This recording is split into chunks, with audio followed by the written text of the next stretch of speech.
Bonsoir, je suis Bessie. J'ai le plaisir de vous présenter ce tout premier Late Show, Tomorrow Board Game Club. L'émission pour les autrices curieuses, auteurs, rêveuses, les grands enfants, les adeptes de l'inutile, de l'éphémère. Tomorrow Board Game Club. On discute, on interviewe, on découvre de nouveaux jeux. Ce soir, nos deux experts, Full Panda et Macmillan. Ils sont pas du tout experts. On a trouvé que pour l'instant. Bonjour tout le monde, nous sommes de retour, je suis Macmillan. Bonjour à tous, c'est Sinania. Hello, hello, c'est Full Panda. Alors, bienvenue pour l'émission d'aujourd'hui. On a un peu refait comme pour ceux qui ont suivi mardi, mais donc voilà la nouvelle version de l'émission de mardi.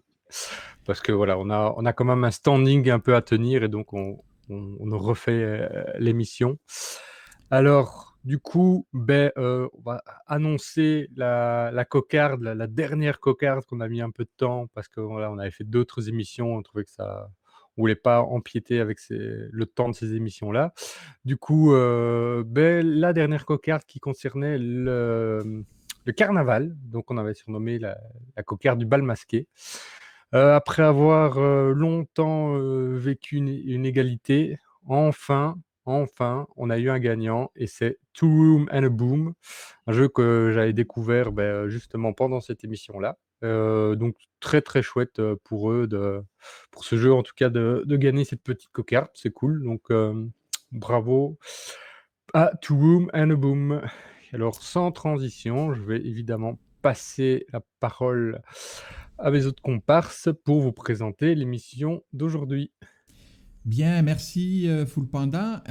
Écoute, c'est vraiment très chouette que ce soit Two Room and a Boom qui ait gagné la cocarde parce que c'est un jeu qui n'est pas très connu et je pense qu'on a dû peut-être susciter de la curiosité lors de l'émission en question et donc c'est bien sympa. Et donc ce soir avec nous Sinélia qui nous a préparé un petit thème des plus intéressants. Et oui, donc ce soir, on va parler jeux et littérature. Et voilà comment la littérature influence les créateurs de jeux et donc les inspire pour nous faire des jeux et un petit peu aussi comment le jeu influence la littérature après pour voir un peu le prolongement. Mais on vous a fait une toute petite sélection pour ce soir. Oui. Bien, alors nous allons démarrer comme de tradition avec le jeu pour débutants, débutants / enfants. Et donc c'est Full Panda, je pense, qui s'y colle. Oui, alors c'est un jeu qui, on va dire, est inspiré de manière assez large sur le côté littéraire, puisque je vais vous parler d'un petit jeu qui s'appelle Story Cube. Donc c'est sans doute un des jeux les moins chers que vous allez trouver sur le marché. Et donc c'est un jeu simplement composé de dés. Et sur chaque face de ces dés, il y a une petite image. Alors il existe énormément de versions de Story Cube. Il y a par exemple voyage, super-héros, urgence, enfin voilà, il y a un peu de tout. Et donc l'objectif, c'est de lancer ces dés-là et en fonction, des faces, qui ressortent, il va essayer de falloir construire une histoire avec l'ensemble des éléments qui sont affichés sur les dés. Donc ici, c'est le côté littéraire, c'est en fait de créer sa propre histoire. Alors c'est très intéressant pour faire un peu travailler l'imagination, du coup la créativité, ça peut donner, des choses très, très drôles. Il existe même des petites versions, extensions, si vous voulez, où on peut acheter pas 9 dés mais 3 dés, parce qu'en général dans les boîtes c'est 9 dés.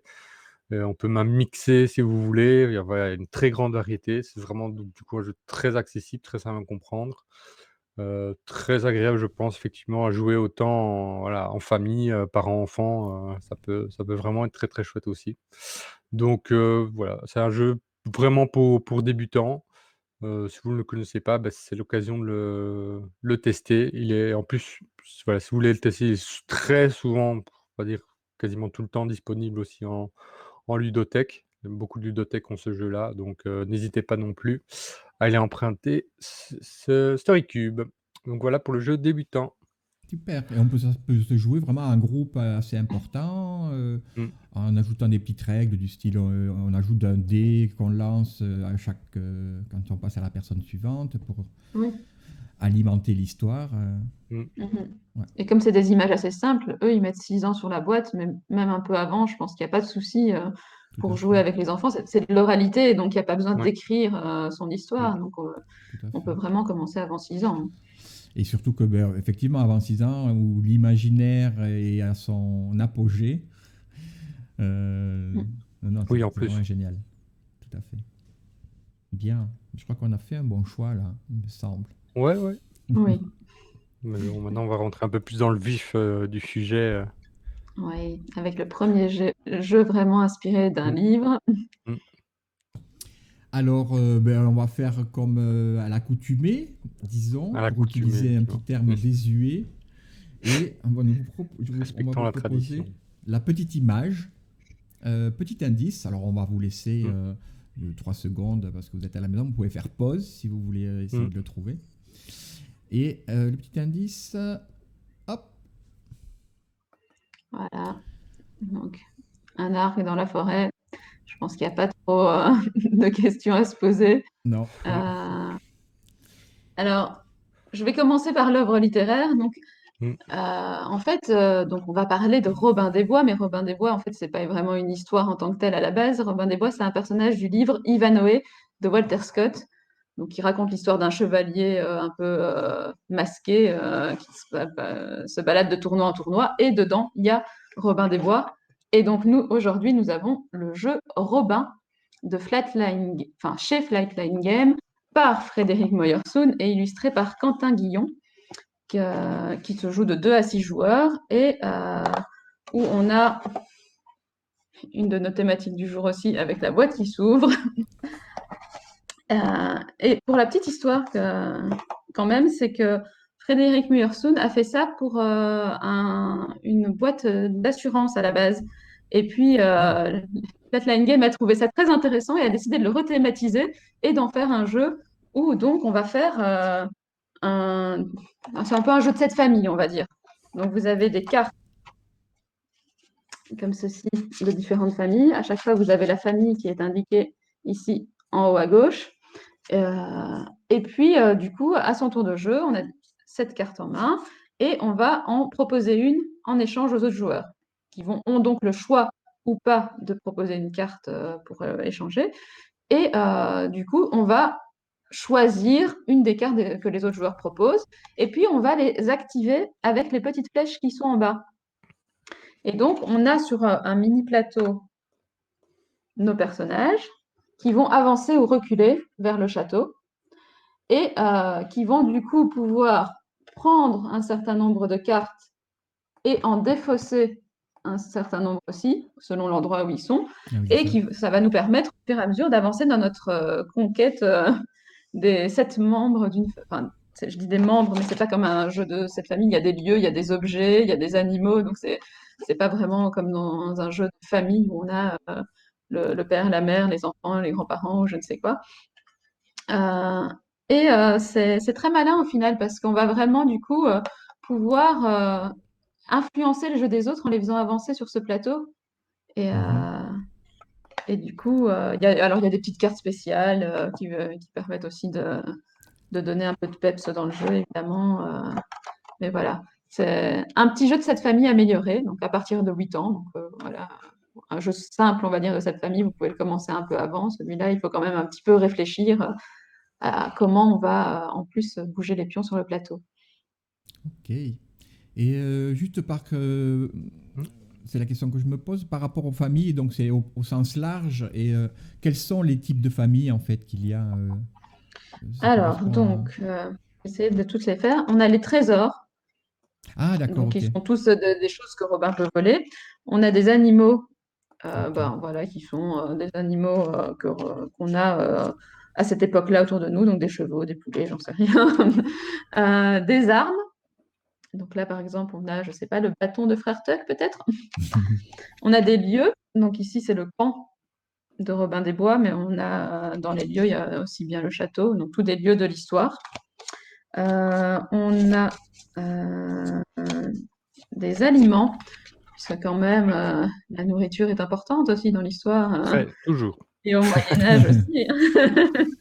Et donc on a des personnages. Donc là on a Will, le barde, si je me trompe pas. C'est peut-être pas lui, mais il me semble que c'est lui. Donc voilà, je pense que je vous ai fait le tour des... Ah non, c'est lui, pardon, c'est lui le barde, ça se voit beaucoup mieux. Il est en pleine chanson. Ok. Je pense que je vous ai fait le tour des familles. Du Oui, coup, je ne c'est sais ça, pas s'il y en a en fait, 7 en fait. J'ai l'impression que j'en ai pas 17, mais je n'en vois pas d'autres. Mais voilà, c'est le principe, même s'il n'y en a pas 7, c'est de réussir à faire sa famille avec cette carte. Ok, cool. Bah, c'est sympa en fait d'avoir des mécaniques qui ressemblent à des choses qui sont un peu connues, qui sont grand public, qui existent depuis longtemps. Ouais. Mais Avec une un petit thématique, twist. Mais la thématique, donc, tu disais que c'était un jeu qui avait été créé pour une assurance. Et la thématique, c'était quoi? C'était le monde de l'assurance, en fait. Alors attendez, je vais vous reprendre le texte exact pour pas dire de bêtises. Un jeu imaginé pour le fonctionnement de la sécurité sociale, plus exactement. Ah, d'accord. Ok. Et donc, il disait pas exactement, c'était du coup ce qu'était c'était la même mécanique, mais du coup sur le thème C'est ça. de la Ouais, sécurité c'est pas sociale. mal. Ça, c'est chouette comme idée de prendre un compte comme ça et de parler effectivement du rapport pauvre-riche de manière un peu différente. Oui, c'est Et ça, parce qu'au effectivement, final, ouais. quand on avance sur le plateau, c'est vraiment aussi cette notion de je n'ai pas beaucoup de richesse, mais par contre, du coup, je vais pouvoir en cacher un peu et donc moins en défausser, alors que quand on est proche du château, on va accumuler plus de cartes et de richesses, et Mhm. par contre, on risque de s'en faire voler, et donc on doit en défausser. Donc il y a vraiment cette notion, effectivement, pauvre-riche, avec le déplacement aussi. Bon, ben voilà, encore un jeu que je vais devoir rajouter sur ma liste d'envie. Super, quoi. Et puis, je crois que je ne l'ai pas dit, mais c'est quand même du coup un éditeur belge et un auteur belge aussi. Donc, Mm. c'est quand même à signaler. Ouais. Oh là là là, ça ne Et m'aide pas. j'aime bien les illustrations, hein. Elles sont, Oui, les illustrations sont sympas, donc en c'est fait, pas. Bon, là, elles sont il y a un diverses. peu de vernis sur la boîte, du coup, ça fait Ouais, des ouais. reflets, mais Parce voilà. que chaque carte vraiment est travaillée, chaque carte est individuelle en fait. En fait, on va dire c'est une illustration en soi. Oui, Il n'y a pas de oui, oui. duplication de. Ouais, c'est vraiment. Alors, je ne vais pas te dire qu'il n'y a pas Beau. du tout de duplication. Peut-être qu'il y a 2 lieux, 2 fois le camp, tu vois, dans les Oui, lieux, parce qu'il y a bon, plus que ok. 7 cartes lieux au total. Du coup, Oui. si je dis pas de bêtises, il y en a 12 de chaque famille. Donc voilà, il y a peut-être des duplicata dans une même famille, mais en tout cas, il y a vraiment plusieurs cartes Ouais. effectivement différentes dans une même famille. Bien. Ah ben Oui, écoute, super. Full Panda, Super. qu'est-ce que tu penses? On passe à la suite? Oui, oui, oui. Parce que là, on est bien lancé. Parce Très, que très bon lancement, j'ai envie de vous dire. Oui, là. Et d'autant Mais la plus suite va être encore mieux. que la Ouais. suite, oui, la suite, alors elle est encore mieux, et notamment en termes d'indices. J'avoue que ce petit Oui. indice, ouais, tu le trouves bien Alors, cool, quoi. ouais, c'est pas forcément un indice facile, il faut un peu le décomposer. Nous avons donc une Ouais, planète qui est rose, c'est ça. Mm. et donc C'est une genre planète qui est rose, ça fait penser à une œuvre française qui Mm. a été publiée en 1943 précisément, donc en plein milieu de la guerre. Mais son auteur, malheureusement, est décédé aussi à la fin de la Deuxième Guerre mondiale. Et du coup, on parle évidemment du Petit Prince Mm. de Saint-Exupéry. Bon, je crois que, en gros, tout le monde connaît l'histoire du Petit Prince, même sans l'avoir lu. Donc, Mm. il est sur sa planète dans l'espace avec sa rose, justement, d'où la couleur de la planète. Et Mhm. puis, un jour, il en a marre, il décide de voyager et il arrive sur Terre, où il découvre un petit peu plein de choses. Et donc ici, on est sur un jeu qui est édité chez Ludonote et qui est de Antoine Boza et Bruno Catala, illustré donc avec les illustrations de Saint-Exupéry qu'il avait mis dans son livre à l'époque. Et Ah, c'est un petit jeu, Mm. oui, ah oui, c'est c'est un ça. petit jeu d'enfoiré. Donc, on prend autant de tuiles qu'il y a de joueurs dans une des 4 catégories de tuiles qu'on peut faire pour faire sa planète. Et puis, on va en garder une et donner les autres à un autre joueur qui va à son tour en garder une. Et le dernier n'aura pas le choix, mais il devient, lui, premier joueur.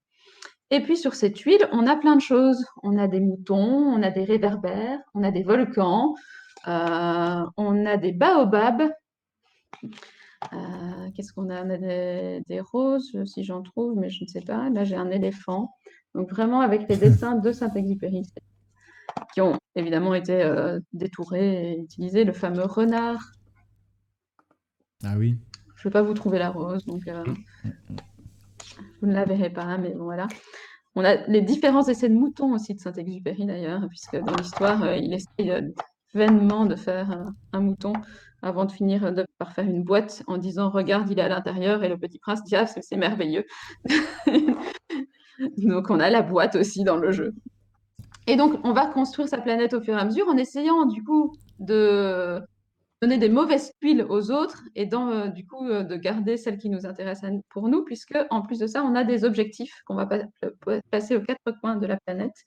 Je ne sais pas si tu as une illustration du coup d'une planète faite pour voir un peu ce que ça fait. Oui, ça, je vais trouver ça. Hop. Et donc, on peut gagner des points par rapport à notre nombre de moutons, notre nombre de réverbères, si on a une seule rose et pas deux, parce que la rose est unique, c'est bien connu. Voilà. C'est pas ça. Voilà. Ah ouais, voilà. Ça, c'est une planète en cours de construction. Voilà. Et donc, vous voyez que là, il y a 3 tuiles retournées, parce que quand on a 3 baobabs, la planète explose. Et donc, dans le jeu, quand on a 3 baobabs, les tuiles se retournent. Et donc, on perd tout ce qu'il y a d'autre que les baobabs sur les tuiles. Et donc, c'est quand même potentiellement, on peut essayer de retrouver comme ça les baobabs aux gens. Donc voilà, petit jeu sympathique avec de très belles illustrations. À ne surtout pas confondre avec l'autre jeu, Le Petit Prince, chez Ludonote, aussi par Antoine Boza, mais pas par Bruno Catala, qui est là aussi pour la peine une commande au moment de la sortie du film d'animation Le Petit Prince et qui est beaucoup moins bon que celui-ci. Ouais, là, Voilà. c'est vrai que je connais de nom, évidemment, Le Petit Prince, et je connaissais le jeu, mais c'est vrai que je n'ai pas lu Le Petit Prince, donc je ne saurais pas trop dire si c'est hyper bien thématisé, mais à t'entendre, je suppose que c'est quand même bien Mais en oui, relation les avec le mécaniques de conte, jeu ouais, sont ouais. vraiment liées, oui, tu vois. J'ai pas parlé, par exemple, j'ai dit qu'il y avait des volcans, mais voilà, les volcans, le Petit Prince, il doit ramener ses volcans tous les jours pour que ça fonctionne bien. Mmh. Et du coup, c'est dangereux d'avoir des volcans sur sa planète. Du coup, celui qui a le plus de volcans sur sa planète, il a des points de pénalité à la fin de la partie. Ah oui. Donc voilà, on reprend Ok. vraiment tous les éléments du récit et on fait que voilà, ça Cool, cool, fait cool. des points ou pas à la fin de la partie. Chouette, Bien. très chouette. Et alors, tu sais que en fait, les illustrations me semblaient familières en fait. Et Ah oui. grâce à toi, je viens de me rendre compte que c'est sûrement que je les avais déjà vues avant en fait. Voilà. Bah, c'est connu, oui, on les voit un peu partout. Oui, Et, elle mais c'est circule. vraiment, du coup, Saint-Exupéry qui est crédité en tant qu'illustrateur si vous Oh, c'est cherchez le génial. jeu. Mm. C'est cool. Tu fais un jeu avec Saint-Exupéry comme illustrateur. Quand même, ouais. Designé Pas par mal. Boza et Catala. Là, je crois qu'on a le trio gagnant, quoi. C'est Pas ça. mal, ouais.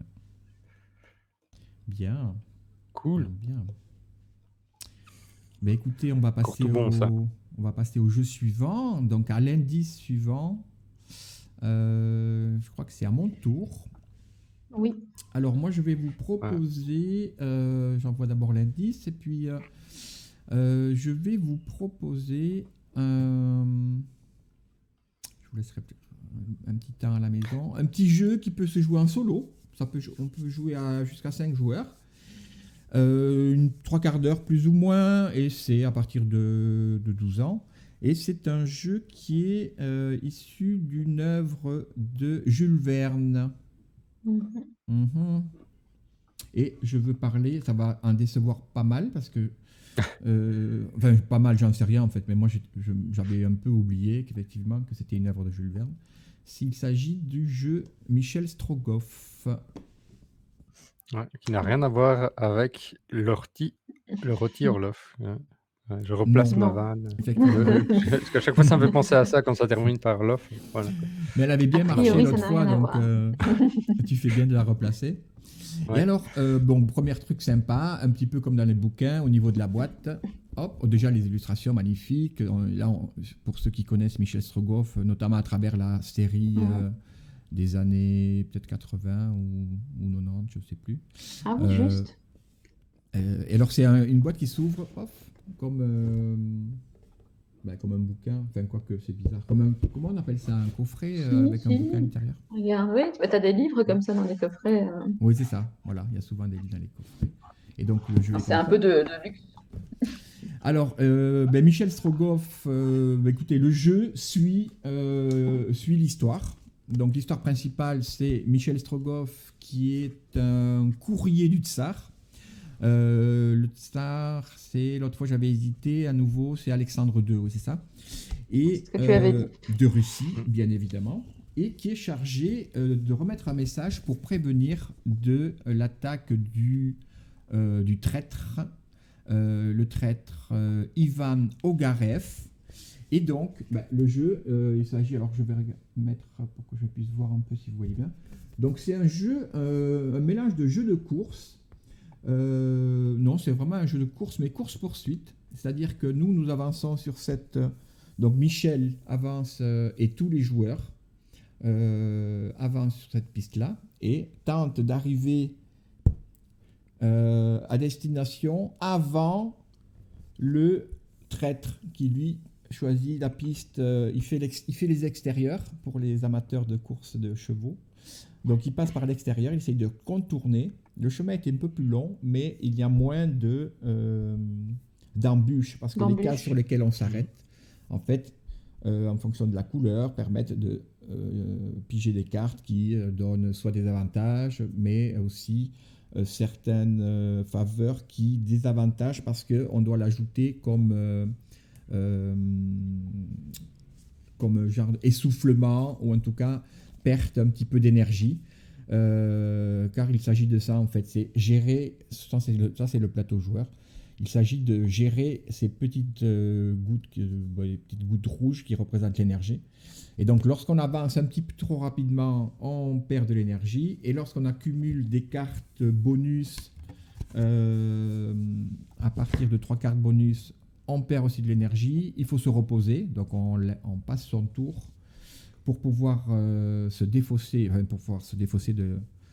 du fardeau qui nous empêche d'avancer. Et donc, en fait, voilà, entre aller doucement, mais ça ne sera pas suffisant, ou prendre des cartes bonus qui, quand même, nous ralentissent, mais essayer de combiner le fait que les cartes bonus, en les combinant, on peut faire un petit saut sur la piste. Et voilà, c'est assez simple. Alors, et ce qui est très sympathique, oui, c'est que c'est un des rares jeux, selon moi,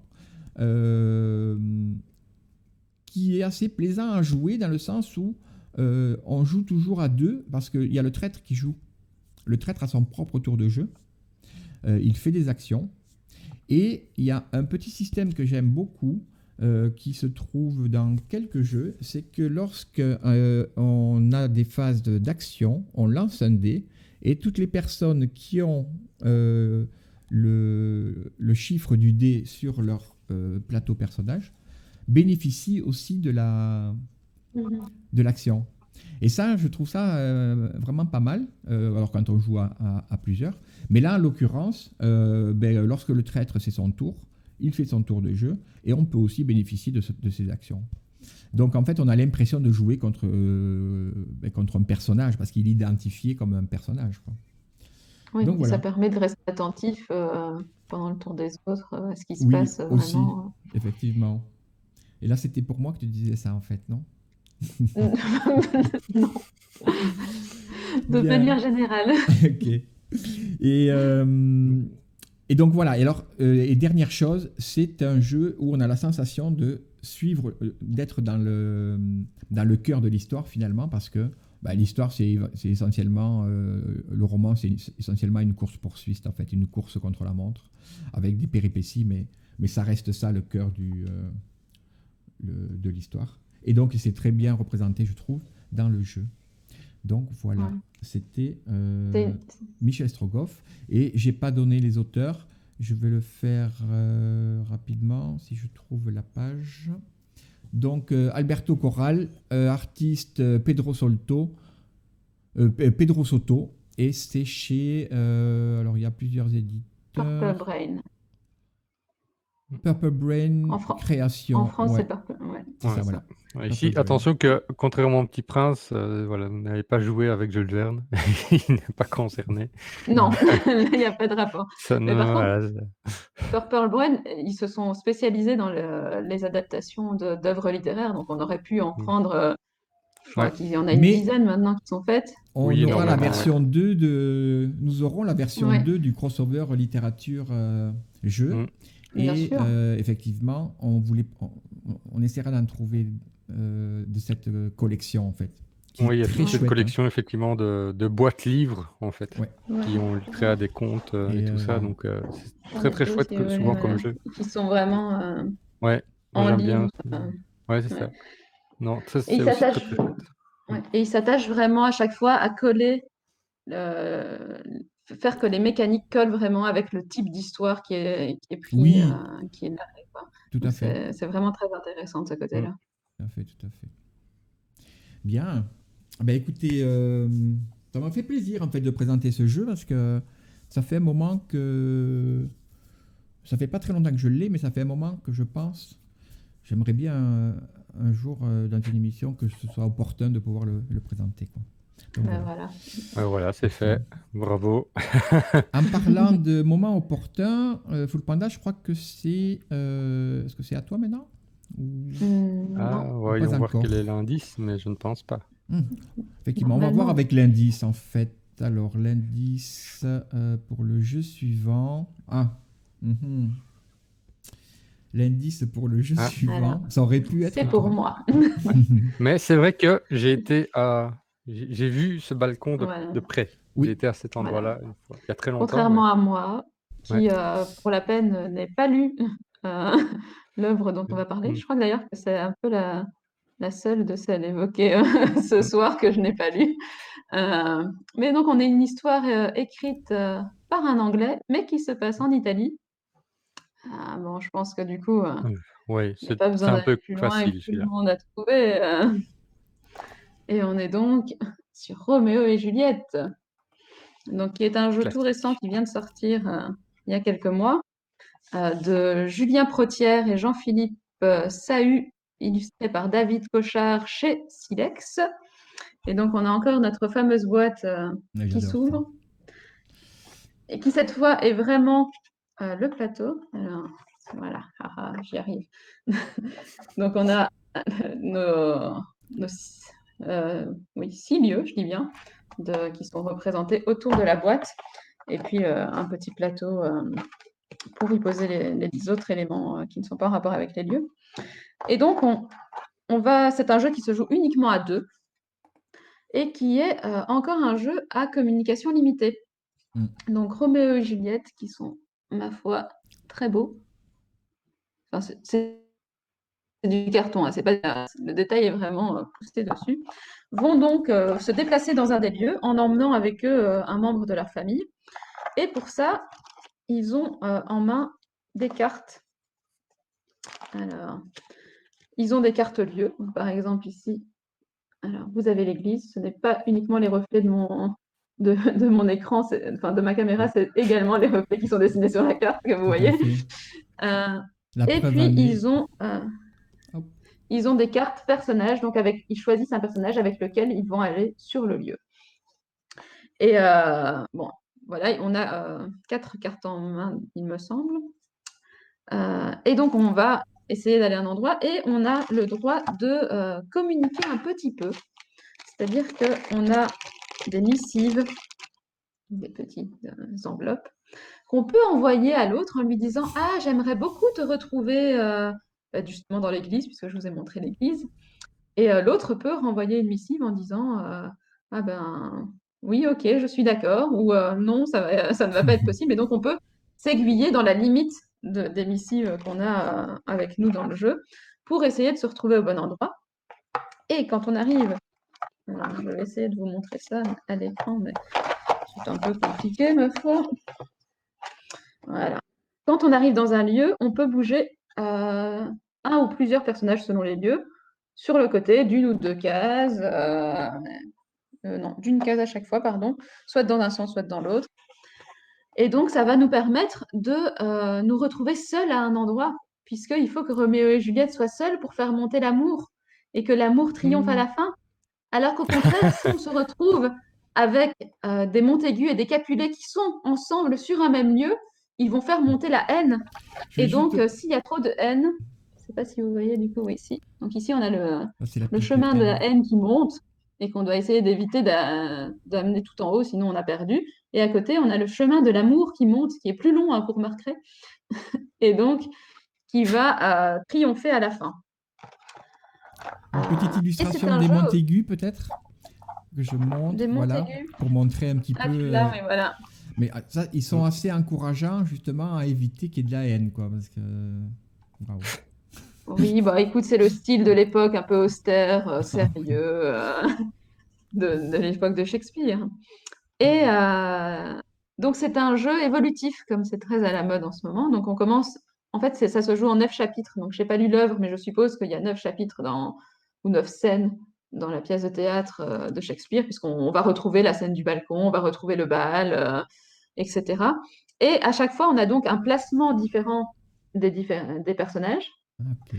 Et aussi, du coup, voilà, des conditions de départ. Donc là, on sait qu'on va commencer avec la carte événement numéro 1.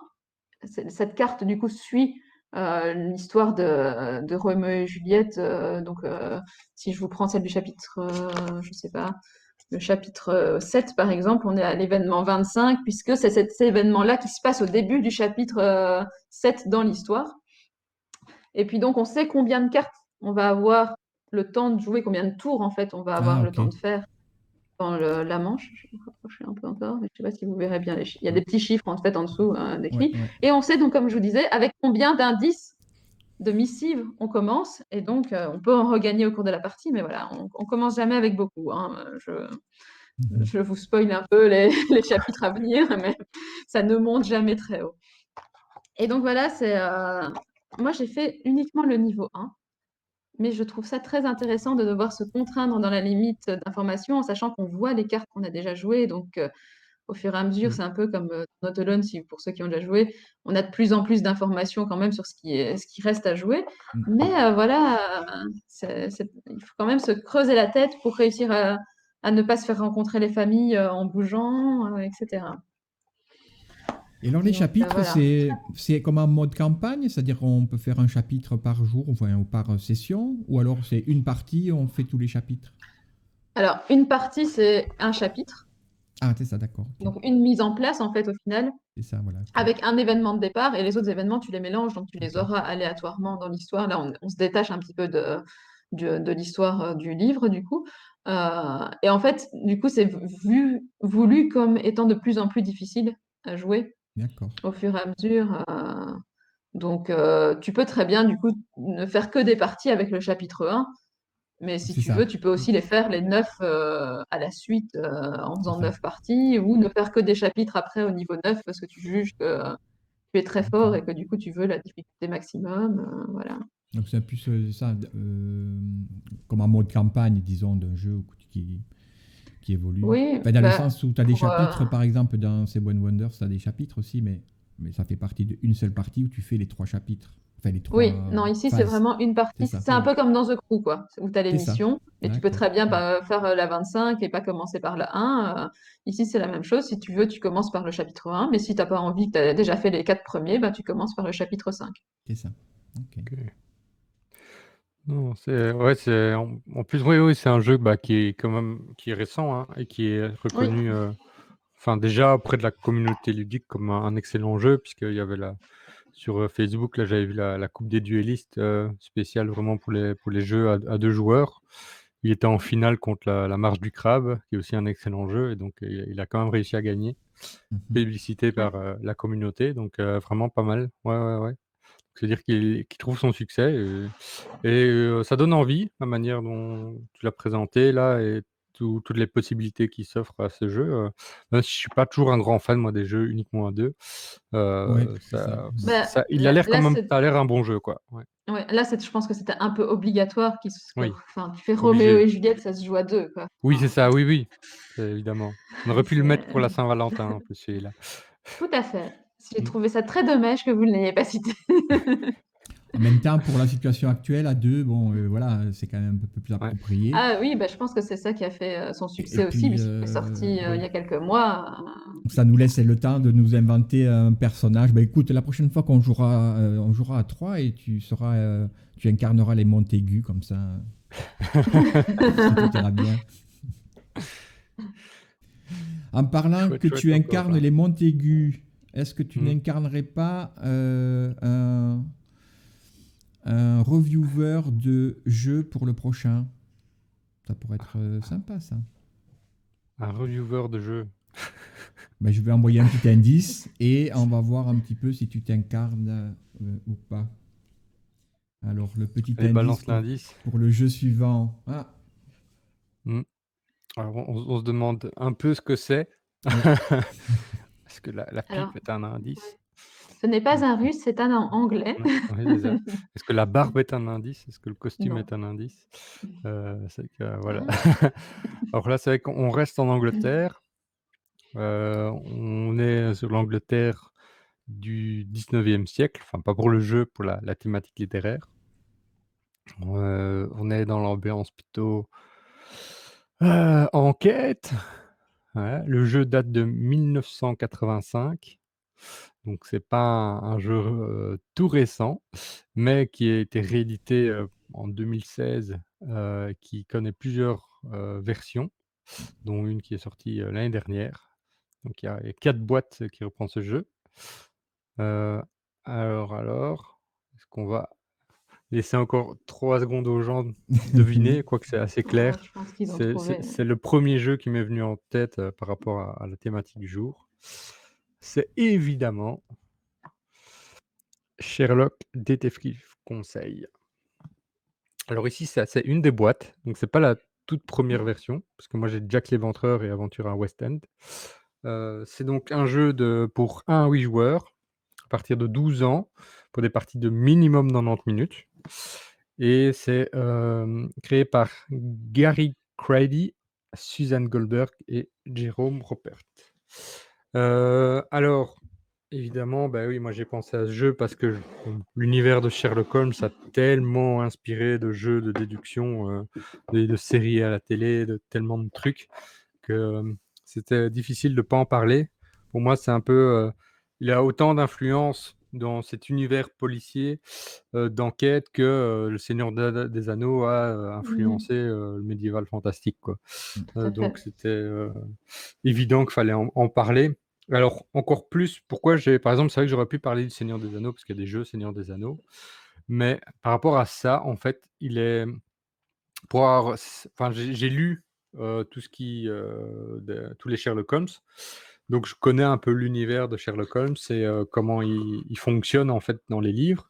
Alors ce qui est excellent, c'est que le jeu reprend vraiment comme si vous étiez Sherlock, quoi, et avec toutes ces difficultés et parce qu'il y a pas de cartes à jouer ni rien, il y a pas de dés à lancer, il y a uniquement de la lecture à faire. Alors, pour ça, donc, il y a toute une série de scénarios. Il y en a en général 10 par boîte. Donc ici, par exemple, voilà, le chapitre numéro 1, par exemple, c'est Marianne Nichols. Voilà, on n'en sait pas plus. Quand on voit la page de couverture, on voit juste une image.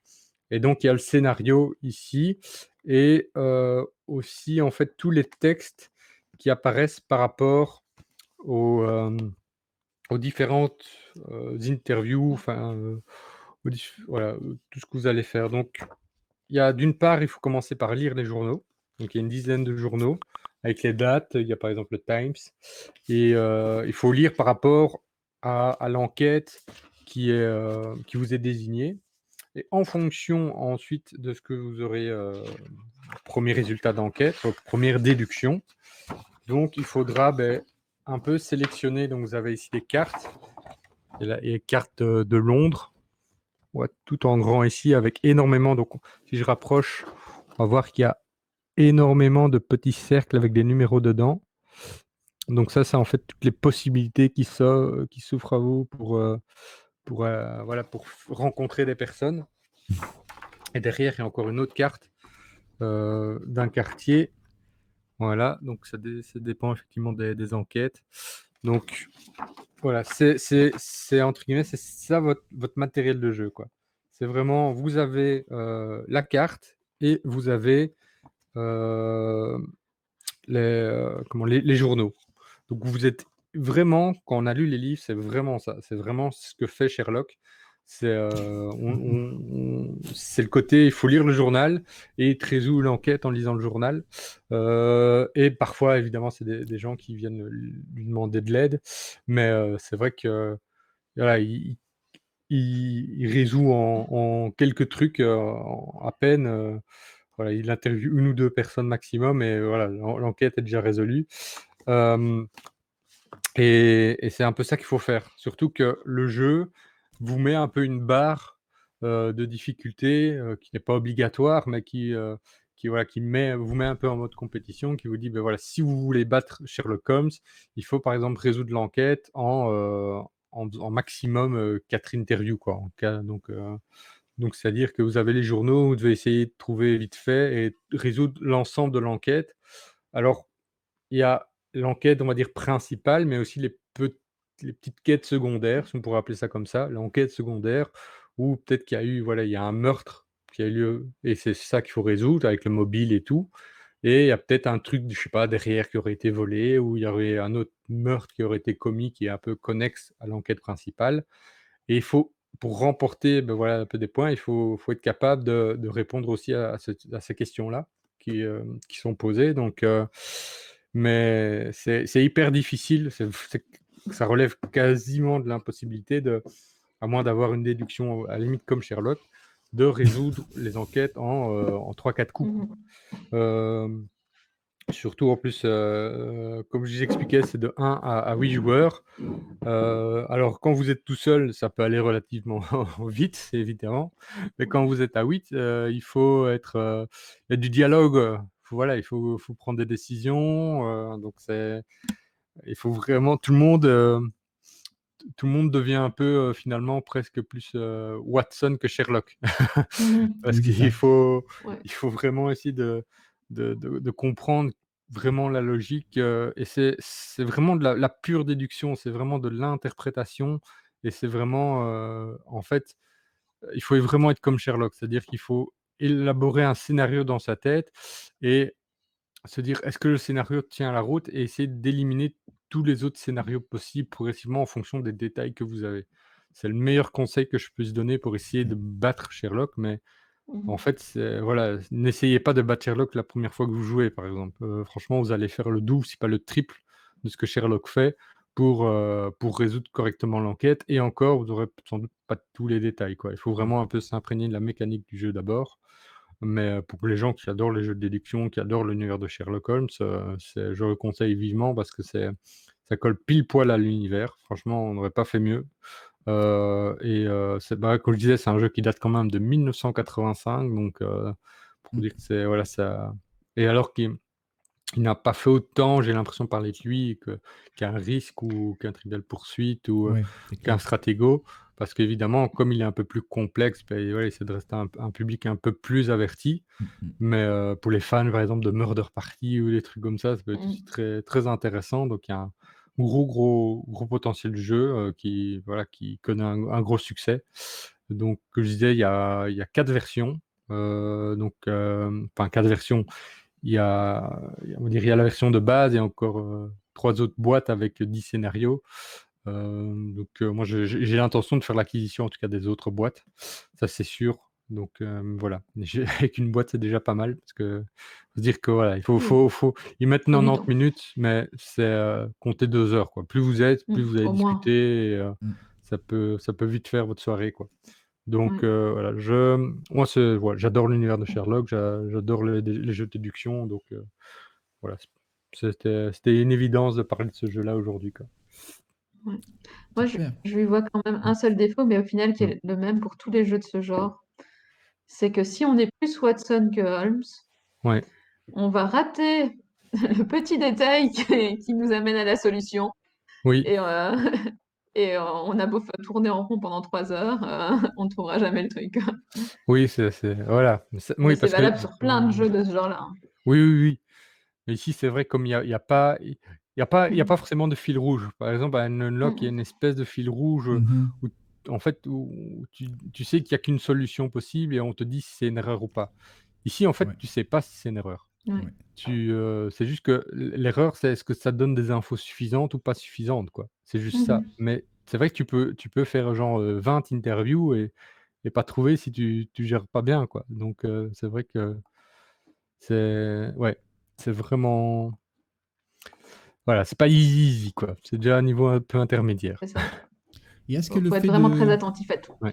le fait de connaître l'œuvre littéraire, ça te, je pense que tu te mets dans le personnage, non? Un peu plus facilement, j'imagine. Alors ça aide un peu, ouais. D'accord. Évidemment, alors comme j'ai pas lu tous les scénarios, sur les 40 scénarios, je sais pas dire si, effectivement, est-ce que ça reprend les mêmes histoires qu'il y a dans Sherlock Holmes? Bon, ici, Jack l'Éventreur, Ah. bon, moi, je n'ai pas lu de de Mhm. Sherlock Holmes, comprenant Jack l'Éventreur. Ça, c'est plutôt vraiment de la fiction de la fiction. Mhm. Mais, quoi, ça reprend en tout cas clairement, en fait, oui, c'est presque vivre de nouvelles aventures de Sherlock. J'ai presque envie Ouais. de dire ça. Sauf que c'est vous Sherlock et vous devez essayer de résoudre l'enquête, quoi. Voilà, Mhm. donc très intéressant, quoi. Bien, bon Mmh. choix. En tout cas, tu en parles Ouais. bien et je crois que ça n'a pas échappé aux personnes qui vont voir la vidéo que tu es un grand Mmh. fan. La preuve en est, tu l'appelles par son prénom, tout Ouais, comme Sherlock.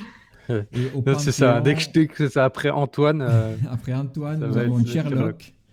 Sherlock. En même temps, voilà, quand on est familiarisé et avec quelqu'un, on a des liens de famille et on Ouais. devient un peu familier. On l'appelle par son Ouais. prénom, ça. quoi. Ça après je vais avoir, Voilà. enfin, un courrier, un huissier Oui, c'est ça. d'Antoine Boza qui dit: «Attention cette personne, merci de rester à distance». Là, ça serait embêtant. Bon, avec Sherlock, il y aurait Oui, moyen que ça se passe plus voilà. Alors C'est ouais, tranquillement, ça. ici, mais c'est ça, on joue avec avec Boza. Sherlock, c'est ça qui est bien, Ouais. puisqu'on est Sherlock. Bien, en parlant d'éloignement, je crois Mmh. que le jeu suivant, ça pourrait être. Je vais envoyer un indice. Donc, Sinélia, tu nous as proposé un jeu avec. Euh, alors, clac, le petit indice. Oui, alors tu nous as proposé un jeu. Alors, il y a un petit indice et moi, je voudrais juste utiliser le mot que j'ai utilisé tout à l'heure. Éloignement. Mhm. Mmh. Euh, Qu'est-ce que tu pourrais nous dire un plus pour En essayer de... termes d'éloignement, Non, en termes non. d'indices. Ah, en termes d'indices, bah donc, c'est une image tirée d'un film qui a déjà Mmh. quelques années maintenant, mais donc vous reconnaîtrez peut-être Brad Pitt derrière, et je ne suis plus sûre du nom de l'actrice devant, c'est pas Kristen Hunt ou un Ouais, truc c'est comme bien ça? possible, ouais. Enfin, elle est connue, hein, mais moi, les Mmh. noms des acteurs, c'est compliqué. Mmh. Mais donc, c'est le fameux film Entretien avec un vampire, qui est Mhm. lui-même tiré d'un livre d'Anne Rice, qui en a écrit toute une flopée derrière. C'est la fameuse série des Chroniques des vampires, qui elle-même s'est inspirée du fameux Dracula de Bram Stoker, Oui, hein, qu'on ne aussi présente grande plus. influence. Voilà. Et en fait, tous ces livres ont fait qu'il y a 30 ans tout pile cette année-ci, a été créé un jeu de rôle qui s'appelle Vampire la Mascarade, qui a eu depuis, qui en est maintenant à sa 5e édition et, qui a fait, qui a grandement influencé le milieu du jeu de rôle et aussi le milieu du jeu de société, puisque nous avons aujourd'hui un jeu.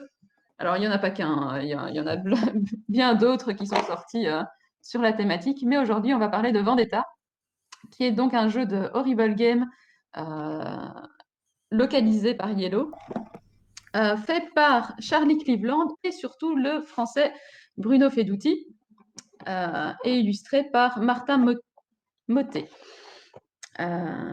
Alors, pour ceux qui connaissent pas quand même l'histoire du coup de Vampire la Mascarade qui est reprise dans le jeu, c'est du coup, on a les vampires qui sont dans notre société, cachés parmi nous, souvent à des postes malgré tout, enfin, qui tirent les ficelles dans l'ombre de postes influents, et qui sont eux-mêmes organisés en clans.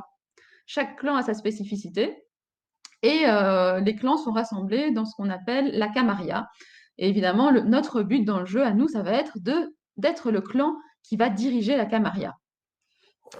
Et donc, pour ça, on a nos petits vampires qui sont illustrés sur nos plateaux personnages, et donc avec des illustrations assez fortes. Je vais essayer de ne pas tout faire tomber en vous montrant au fur et à mesure. Voilà,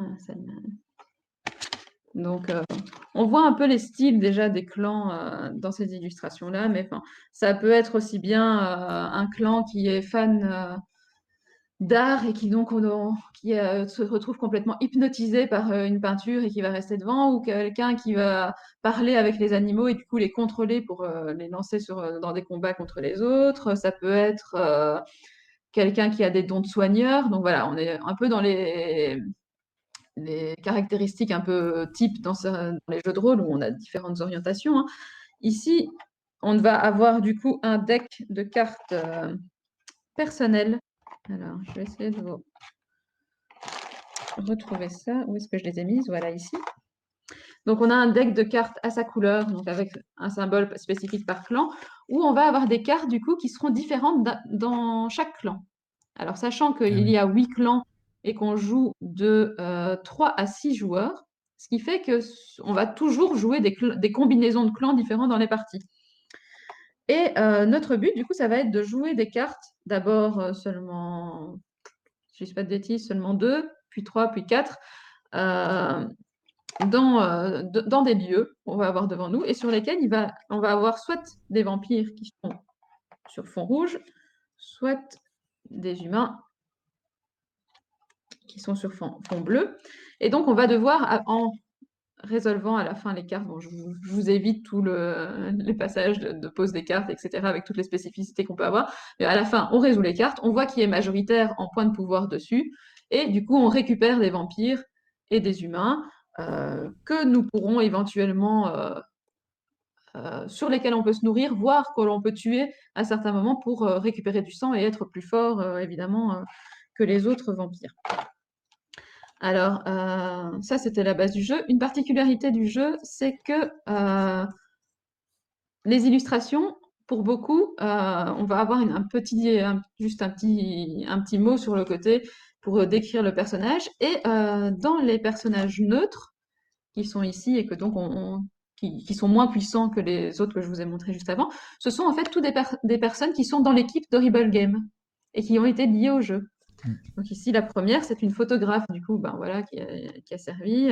Alors, est-ce que je vais le retrouver mieux que la dernière fois? Je ne suis pas sûre. Normalement, j'ai l'auteur quelque part, mais évidemment, je ne vais pas vous le retrouver. Sinon, ce serait trop facile. Bon, j'ai Bruno Fedouti quelque part. Je ne sais pas où je l'ai mis. Et Catala aussi, non? Ah non, non, Catala, il participe pas. Je sais plus, il y avait un dessin à un moment donné. Je sais plus exactement, c'était peut-être un autre jeu auquel je pense. Oui. Non, il est dans Catala et dans beaucoup de ses jeux. Il est dans Mr. Jack, il est dans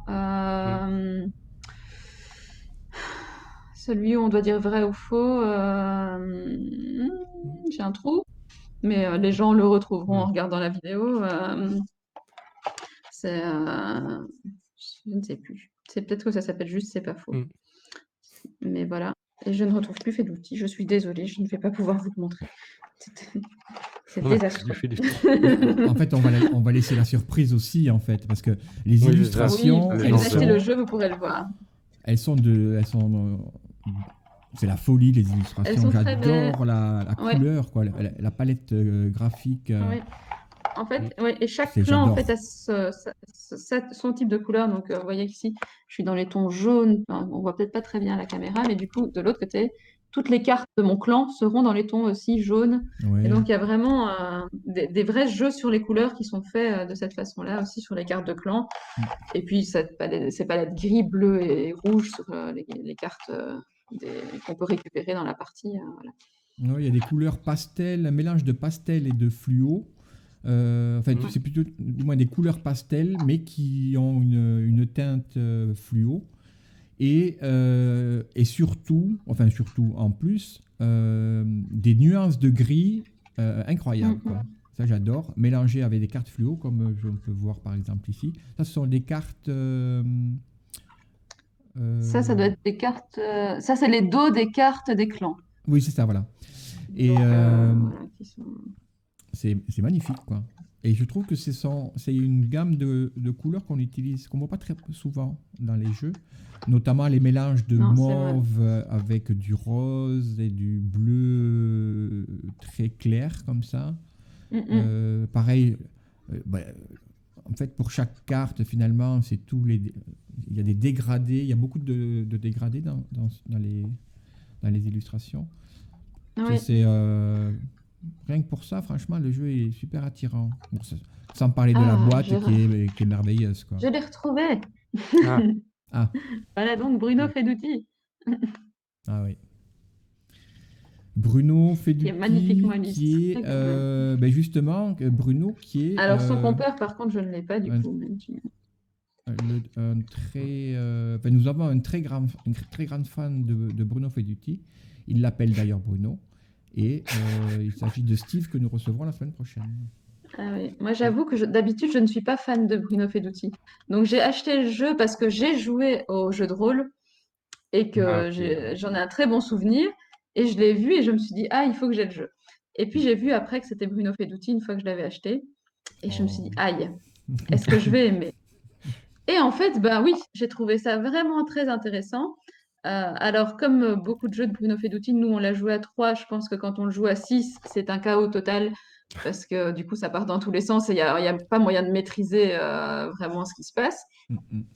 Mais ça n'en reste que, en tout cas, moi, du coup, comme je l'ai joué à 3, j'ai trouvé ça très agréable. Et sur BGG, ils conseillent de jouer entre 4 et 5 joueurs. Voilà, comme ça, Mm. vous savez. Oui. Et du coup, petite histoire, fun fact aussi sur Vampire. Donc, je vous ai dit que c'est tiré de livres, ça a dû donner un jeu de rôle, des jeux de société. Et le jeu de rôle a donné quand même une vingtaine de romans Ah oui. Ah oui. qui tournent autour de l'histoire du coup du jeu de rôle avec les différents clans et tout ça. Et donc, ils peuvent être lus, qui Mm. prolongent en fait l'expérience du jeu de rôle de ce C'est côté-là. un univers étendu, quoi. C'est- C'est ça. Bah écoute, c'est Oui, sachant que génial. déjà dans le jeu de rôle, je vous ai dit qu'il y avait 5 éditions du jeu de rôle Vampire, mais à Mm. côté de ça, il y a par exemple Loup-garou, qui est du coup l'histoire d'une autre race, mais dans le même univers. Et il y en a encore 2 autres dont j'ai plus les noms là comme ça, mais que les puristes reconnaîtront Mm. aussi, qui sont en fait des autres races qui combattent potentiellement, enfin qui se battent entre Ouais. eux, quoi. Et donc on peut retrouver des loups-garous dans Vampire, et on peut, à l'inverse, dans le jeu de rôle loup-garou, retrouver des vampires qui ont les caractéristiques de, Ouais. du À ne jeu pas confondre avec quoi. Précédente. Twilight, quoi. Non, alors non, c'est pas du tout les mêmes vampires que dans Twilight. À mon avis, voilà, pour les gens qui découvrent, non, non, non, on ne vous parle pas de Non, Twilight. non, c'est un peu plus sombre. Voilà, c'est ça. Et, mais c'est vrai que moi, le vampire, c'est toujours un chouette domaine. C'est vrai que Dracula aussi, hein, inspiré tellement de trucs. Et c'est vrai que dans les jeux comme ça aussi un peu anciens, qui datent de 87, il y a la Fureur de Dracula, ça s'appelle. Oui, qui a été Heu, réédité il y a pas très longtemps. ouais, c'est ça, où on peut soit jouer Dracula, soit un des chasseurs, de vampires, type, le plus connu, c'est Van Helsing. Ouais. Ça que donc c'est un jeu asymétrique, effectivement, où, voilà, Dracula a un peu ses super pouvoirs, il se balade en Europe Mhm. et il faut essayer donc d'aller le tuer, quoi. Et puis il y a, si je me souviens bien, il y a ses sbires aussi, Oui, pour un il peut peu envoyer des contrôler un peu. ghouls et des choses Ouais, comme ça. donc c'est aussi un jeu ancien qui est enfin un jeu ancien. Heu, essayons de bien trouver les mots aussi. C'est un jeu qui date, d'avant, ce qu'on appelle les jeux d'édition contemporaine, mais pas anciens pour l'appeler traditionnel. Oui. Donc on Mais va la, plus la l'appeler, seconde ouais, édition date de 2005, ouais. donc c'est Ah oui, je dire quoi. pensais qu'ils en avaient refait une il y a plus récemment encore, ouais, tu vois. Ouais, ouais, Alors, je il pense, y a, c'est pas impossible, ouais. il y a peut-être, Mais Peut-être en tout c'était cas, peut-être c'est juste un voilà. retirage, hein. Mais c'est vrai que ça fait partie des jeux que c'est plutôt, on va dire, qui s'adressent, enfin, les connaisseurs vont le connaître, quoi. C'est Mhm. c'est c'est vraiment ça, c'est dans le style, le plus grand public, ça tombe, il le voit, genre un magasin chez Pêle-Mêle en occasion, il va peut-être passer à côté, quoi. Tandis qu'un connaisseur, il va le voir, il va se dire: «OK, il faut que je l'achète», parce que c'est Je- voilà, c'est ce genre de ouais. petits détails, en fait, qui n'intéressera peut-être pas le grand public, mais pour Mhm. les gens un peu chineurs ou quoi, qui aiment découvrir des jeux, ouais, ouais, ça c'est sûr que moi, un jour, si je le vois comme ça, je l'achèterai, quoi. Ouais, je donc, pense que pour la Fureur de Dracula, de toute façon, il vaut mieux que le grand public ne l'achète pas parce que c'est Mmh. quand même un jeu assez exigeant, Oui. aussi bien quand on joue Dracula que pour bien le jouer, que quand on joue les chasseurs pour réussir à Mmh. trouver Dracula et puis à le tuer, ce qui est pas si évident que ça non Ouais. plus. Faut déjà s'accrocher, quoi. Donc, Mmh. si c'est des joueurs débutants qui tombent dessus, ils vont être perdus et ça va les dégoûter. Mmh. Oui, donc c'est la ça, quand il y avait des niveaux de difficulté. troisième et quatrième édition datent de 2015, hein. Donc, Ah, OK. voilà. ouais, c'est ce Donc qu'on c'est, disait ouais, tout plus à l'heure, récent, hein. effectivement, ouais. Voilà. Ouais, comme quoi, ça veut dire qu'il trouve toujours son Bien. public, quoi. Oui. Donc c'est chouette. Mais là aussi, on est pour la Fureur de Dracula, on est aussi dans un jeu très proche du roman de Bram Mmh. Stoker et donc qui reprend un peu, on va dire la fin du roman là pour la peine, mais avec cette poursuite qui est vraiment qui reprend beaucoup d'éléments du roman, quoi. Donc Ouais. Ouais, ouais, c'est c'est aussi un jeu qu'on aurait pu sélectionner, quoi. Mais oui. Bon, on a fait en fonction des jeux qu'on avait. on l'a quasi sélectionné, on a quand Oui, même Voilà, c'est ça. parlé un C'est de... petit juste que bonus à la pour fin. la future cocarde, on le Non, mettra pas, quoi. malheureusement. Alors, il est venu le temps de la cocarde, mais juste avant, je Mmh. voulais vous remercier et vous dire, on a bien bossé parce qu'en fait, on a fait tout un petit process qui est parti d'un Mmh. jeu pour débutants où nous devions raconter une histoire. Ensuite, on a parlé de jeux qui sont issus d'œuvres littéraires et on a terminé par un jeu qui a inspiré des œuvres littéraires. Donc, en Oui, fait, je crois que là, on a fait, c'est magnifique, hein. on a Ouais, bouclé la la boucle est boucle. bouclée. La Ouais, boucle est c'est ça. bouclée. Et donc, alors nous allons avoir le vote pour la cocarde de la semaine Mmh. prochaine. Et Full Panda, qu'est-ce que tu peux nous dire Ouais. sur la cocarde? Alors c'est ce qu'on a appelé donc, on voulait pas faire des jeux de mots trop faciles avec, jeu lit, parce que voilà, on en voit tellement partout, qu'on a appelé ça littéra-jeu. Ça va être la cocarde littéra-jeu. C'est mieux. Heu, voilà, on va dire ça comme ça passe bien. Et donc, dès que la vidéo sort, on va pouvoir mettre, sur notre groupe Facebook, donc pas la page, mais bien le groupe, parce qu'il n'y a que là qu'on peut faire des sondages Facebook. Donc on va mettre la liste des jeux qu'on vous a présentés, dans cette vidéo, et vous pourrez voter pour le jeu qui, selon vous, représente le mieux, ou en tout cas le plus adapté par rapport à l'univers littéraire. Hem, ce sera, voilà, l'occasion de mettre en valeur un jeu que vous avez bien aimé et qui donc correspond bien à la thématique d'aujourd'hui dans ce first crossover littérature et jeux. Et voilà, il y en aura Bien. d'autres, avec d'autres Oui. univers. On parlera aussi jeux de rôle, vous inquiétez pas, je sais que les demandes sont là, mais voilà, on a une chose à la fois, une chose à la fois. On vous prévoit encore de grandes choses, ne vous inquiétez pas. Oui, surtout que c'est la première, mais effectivement, Ouais. l'univers crossover est pratiquement infini, quoi. Et on Mmh. compte bien s'y engouffrer. Et Mmh. donc, on remercie Sinélia pour nous avoir accompagnés lors de cette première. Ça fait un Euh, plaisir. Et oui, on va essayer plus ou moins régulièrement de faire des séries crossover. Et Sinélia sera à nouveau parmi nous pour Mmh. pas forcément des crossovers littérature d'ailleurs. Non. Ça Ah pourrait oui, être Non, il y a série. cinéma, jeux vidéo, Ouais, séries voilà. télé, il y a voilà, tout est possible, même théâtre. Bien. Ben, écoutez, je pense qu'on a passé un bon moment. Euh, je vous propose Ouais, ouais, ouais, de faire une tout petite pisse. clôture. De toute façon, on se retrouve mardi soir Mm. pour le live du mardi soir. Et Ouais. donc, en tout cas, merci en tout cas pour ce moment partagé tous ensemble. Bonne vision à nos amis à la maison. Un petit like et un abonnement pour ceux qui ne l'ont pas encore fait. Et Voilà, les Pouce. pour Voilà. ma part, je vous Partager, salue. c'est apprécier. Hein, voilà, Exactement. c'est la phrase magique. Et donc, je vous ouais. salue. C'était Macmillan.